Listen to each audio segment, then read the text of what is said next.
Сәлем баршаңызға. Бүгін мен сіздермен осындай ерекше тағамның рецептісімен бөліскім келіп отыр. Бұл лаваштың ішіндегі начинкасы өте ерекше, сол үшін мен видеомды соңына дейін қарап көріңіздер.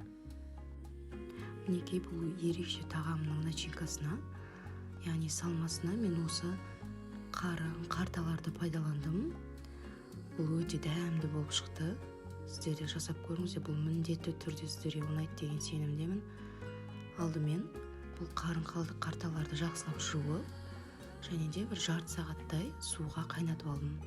Қайнатқаннан кейін оларды осылай турап, ет өткізгіштен, менде қол ет өткізгіші, соған өткізіп, осылай дайындап қойдым.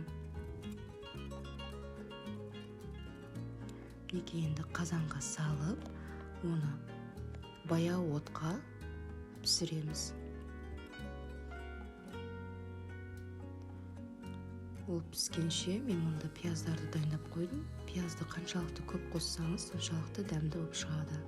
Сол үшін де мен пиязды көбірек қолдандым. Осылай ұсақтап турап қойған пиязымызды начинканың үстінен салып, үстінен кішкене бұрышпен тұзды салып, жақсылап араластырып, бетін жауып, жай отқа қойып қоямыз. Кішкене қуырып болғаннан кейін үстінен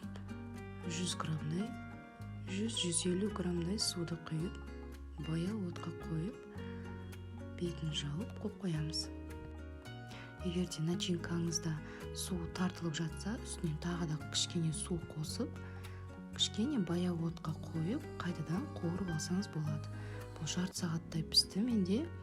Начинка менде уже дайын болды.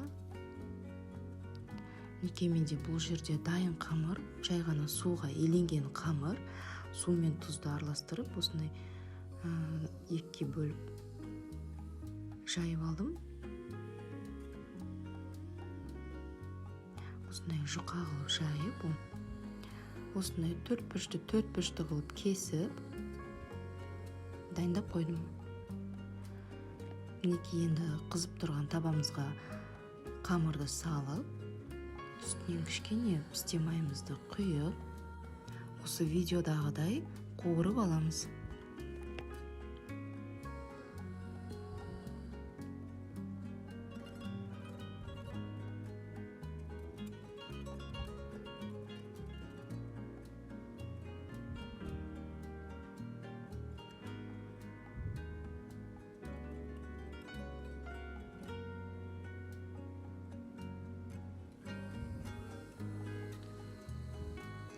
Екінші қамырды дәл осылай үстінен қойып, қайтадан майын құйып, осылай видеодағыдай қуырып аламыз.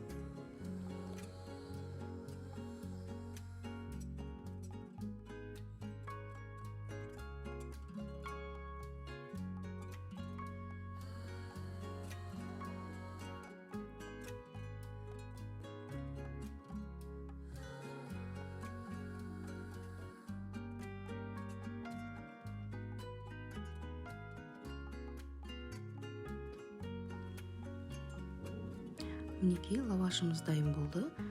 Дайын болған лавашымыздың бетін міндетті түрде сүлгімен жауып қойып істеу керек. Өйткені ол қатып қалмас үшін бетін жауып қоямыз.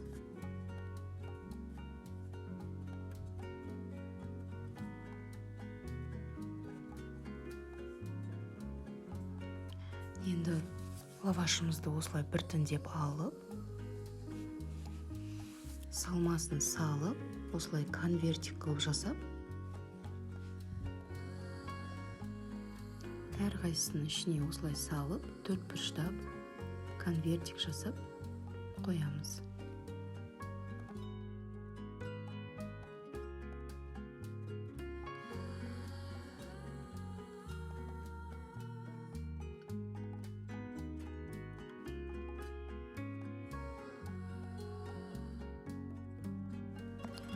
Лаваштарымыз дайын болды. Бұл ерекше тағамның дәмі өте ерекше. Сіздер жасап көріңіз, сізге ұнайды деген сенімдемін. Бұл өте пайдалы тағамдардың бір түрі. сол үшін жасап көріңіз. Ұнаған болса пікіріңізді қалдыра кетіңіз.